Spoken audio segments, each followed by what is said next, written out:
have you been following the US election campaigns so far? And have you thought to yourself, have you wondered, if Kamala Harris gets voted in, is she going to start World War III?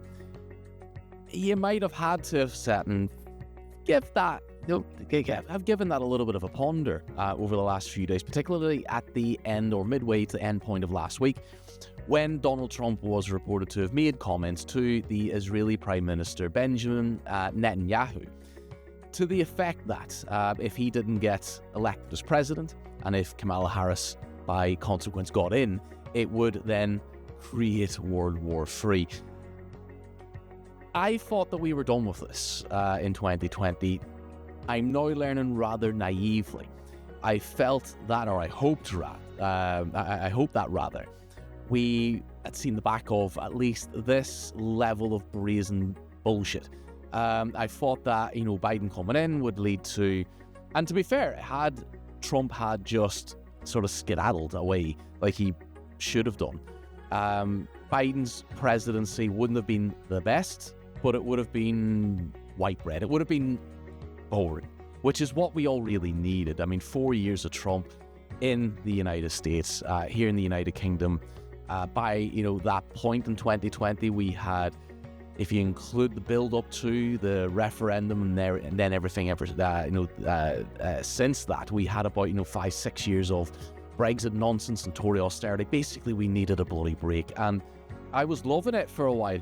Trump had gone off, albeit not of his own accord, but he'd gone off Twitter. We weren't hearing from the man for a while on a daily basis, but of course that's changed, and now we find ourselves in a position where we need to take this fella seriously again. By seriously, I mean, seriously in the concept that America might be stupid enough to actually vote this fella in. They did it once. We didn't think they would. We didn't think we would go Brexit mind, but they did it, and we had to, predominantly those in the United States, but the rest of us had to endure that in the news and elsewhere.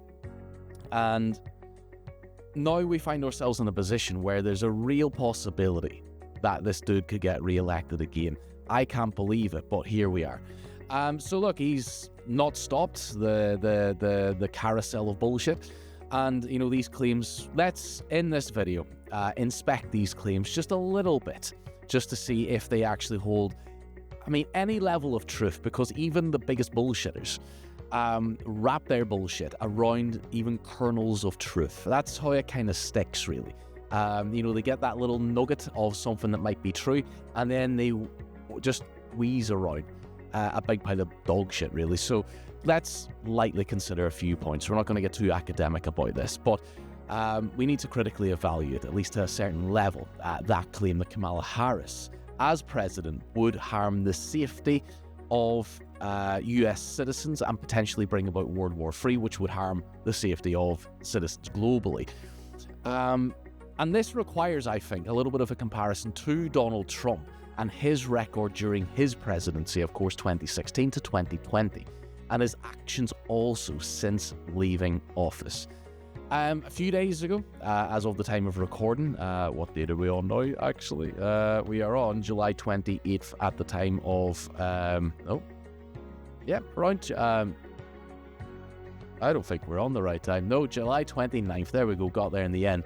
I think it was around maybe Saturday, 27th maybe the Friday, either way. BBC wrote an article, published an article rather, on their website, basically trying to outline the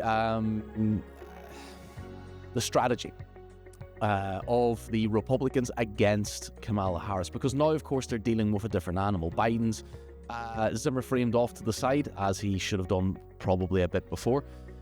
He actually did, and now the conservative Republican Party, Trump's party, of course, are having to re-strategize how they are to, I suppose, attack their most feared opponent, because there are a couple of others, independents, but largely, of course, we know for those outside of the United States, it needs to be said that it's largely a battle between Democrat and Republican, yay democracy. But nevertheless, they need to focus and channel their efforts on Kamala Harris. And the BBC highlights that they're going after Kamala as being a radical leftist and trying to tie Kamala Harris to Joe Biden's record. Now, that latter point might have some level of weight behind it, simply because she's been vice president for the entire time that Biden has been president, but nevertheless, holding her to Biden's record isn't necessarily fair, I don't think. You might think, or you might feel differently about that. Tell me in the comments if you have a valid reason for thinking so. But also the BBC highlight that they are potentially or actively already trying to come after her record as a criminal prosecutor, and that point I feel is a bit of a, it's not going to, I don't think it's going to work for the Republicans, simply because, well, Trump's record before becoming president in 2016 was reality TV, and albeit some would say successful. If you look at it monetarily, I mean, it's been fluctuating. The man's had several bankruptcies, I think. A university that was just completely discredited, and a bunch of other business ventures that are, reputationally not exactly to the highest of standards. So, coming after her record as a criminal prosecutor, unless there's glowing and glaring issues there to highlight, and I've not seen any so far, that might be a bit misguided from the Republicans. So I would think that is probably the former 2 points. Trying to tie Harris to being some sort of a radical leftist, and tying her to Biden's record is probably the two avenues at the minute that the BBC certainly think that they're going to go after. And I think that to an extent as well, certainly in the early days, until maybe they get their teeth into maybe a particular point of Harris's character that they can really latch on to. But even these are, they have said the Biden point is sort of flawed. I think they'll still use it, and no doubt it'll work to an extent, but I still think it's flawed. Tying or portraying, framing by Harris as a radical leftist, I mean, that's kind of similar to trying to say that the current Labour Party and Tony Blair / Gordon Brown's new Labour Party before the Conservatives' current or most recent 14 years in charge were leftist. I mean, those parties, like the current Democrats, they're not leftist. They're watered down. The Democrats in the United States, my opinion, looking as an outsider inward, and the last 30-40 years of Labour as an insider talking about the current about that government, so a little bit more experienced in that regard.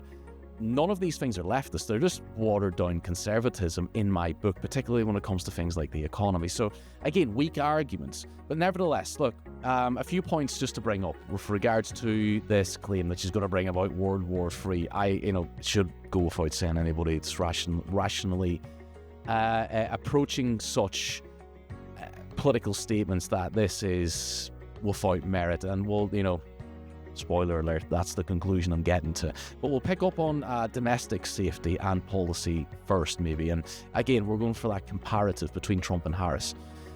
So Trump's record, we're looking here predominantly at 2016 to 2020 when he was in charge. And on crime and policing, Trump often positioned himself as a quote-unquote law and order president. But a lot of them do. He might have emphasized it maybe that a little bit more because he just... that bit more, but he emphasized himself anyway as a law and order president, and this tough on crime approach. And he supported, to be fair, measures to increase police funding and oppose movements to defund the police, which were largely tied to the BLM movement, which was at its heyday, I suppose, during his presidency. Certainly the second half of that. On gun control, though.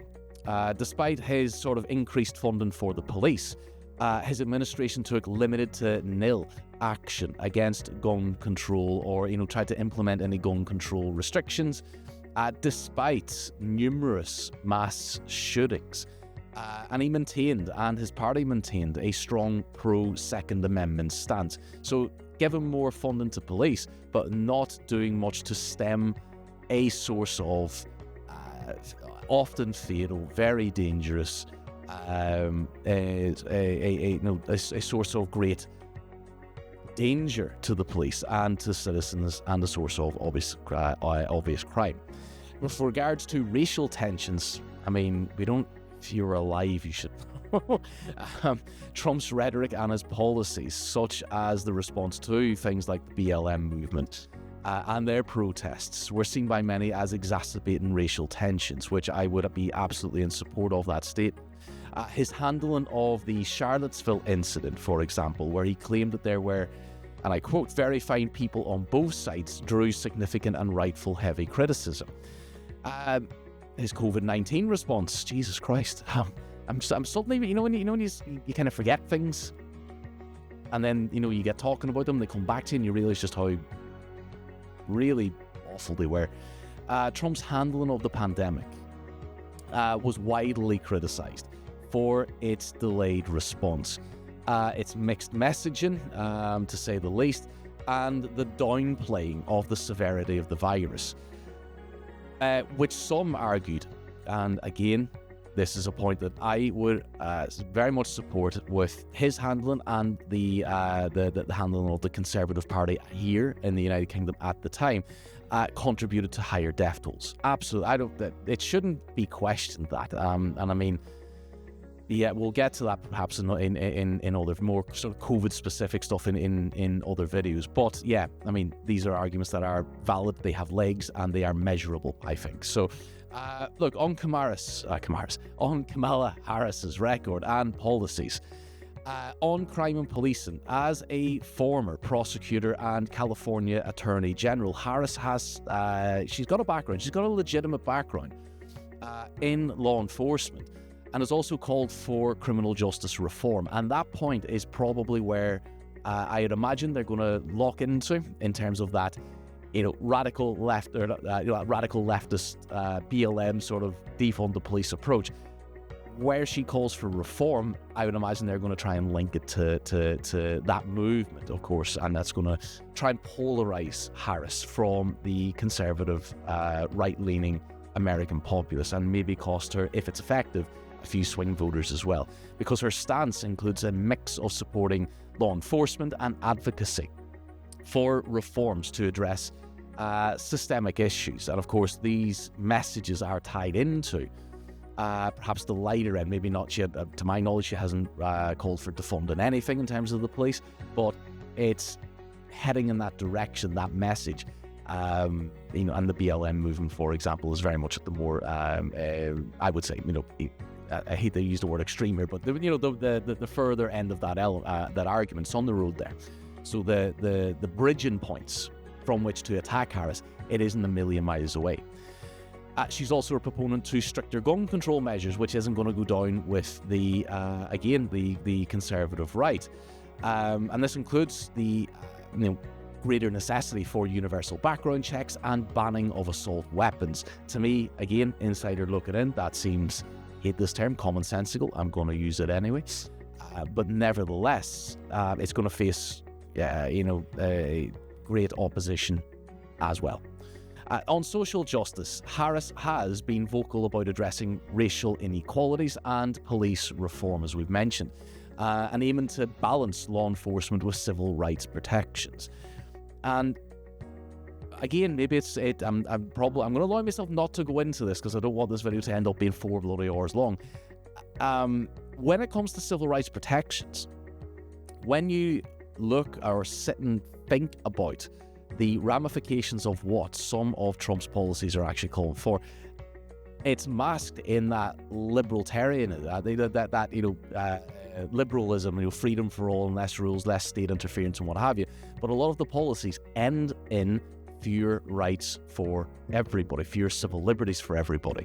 And again, we could really unpack that to some degree, to some degree, but I'm not going to in this video because we will save it for future discussions. But moving on, just for a final point here on the domestic element of Harris, she has supported, public health or more robust public health measures, including strong responses to pandemics based on scientific evidence. So there's a lot of polarizing differences here between the two, and I'm not deliberately trying to, for those of you that are watching, they've already got your backs up, I'm not trying to deliberately pick out the worst parts of Trump and the best parts of Harris. There are going to be some pros and cons for both, although there's going to be more pros for one. And you get where I'm going with this. You probably already guessed I'm not. If I were able to vote, I would not be Trump. And that's just simply because the man talks and doesn't think. And again, if you think differently to me than that, let me know in the comments.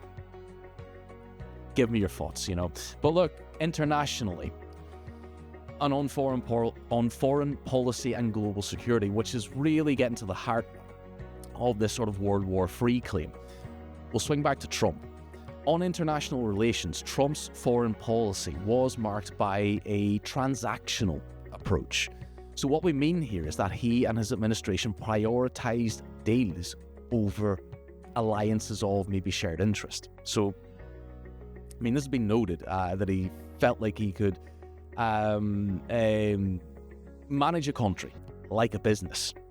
He withdrew the US from several international agreements, including the Paris Climate Accord and the Iran nuclear deal. And this created quite a contentious stance between the involved international parties, and it was exacerbated as well by Trump's issues towards NATO as well, of course, and even more so now, it would be even more contentious, that NATO stance, because we've now since got the Ukraine-Russia war. On North Korea, Trump's unorthodox engagement with North Korea, it did, look, to be fair, it led to historic summits with Kim Jong-un, the North Korean leader, but it failed to do anything. It failed to deliver or stem North Korea's denuclearization. It failed to do something to mitigate the relationship between North Korea and China, for example. It didn't bring about it. It got a few nice photographs and what have you, but that was it. Nothing else really came out of that. And again, if you've got some other information, tell me in the bloody comments. I would like to see it. But to my knowledge, nothing really meaningful came out of that. On the Middle East, as administration brokered the so-called Abraham Accords, normalized relations between Israel, or at least tried to, between Israel and several Arab countries. Now, since that, of course, those relations have gone down the bloody pan. And that withdrawal as well from the Iran nuclear deal, it increased tensions between those countries as well, the US and Iran. And then, of course, on Russia. That's a hot potato. Trump was often criticized for his approach towards Russia, and particularly Vladimir Putin, with many saying and viewing this relationship as undermining US security. And Trump likes to often play out that, he likes to play on, the annexation of Crimea from the Ukraine by Russia in 2014. And since the war between Ukraine and Russia wouldn't have happened on his watch, and both these sort of instances happened either side of his presidency. But, again, I've not seen anything at all to say that his relationship would have prevented either of those had Putin decided to, or the opportunity arose during Trump's presidency. And if he gets voted in, I can't see the war ending then either. If it does, I would imagine part of the reason would be fatigue on the part of the Russians. That would be my best guess at the minute, but we'll see in time. On Harris, though, foreign policy and international relations.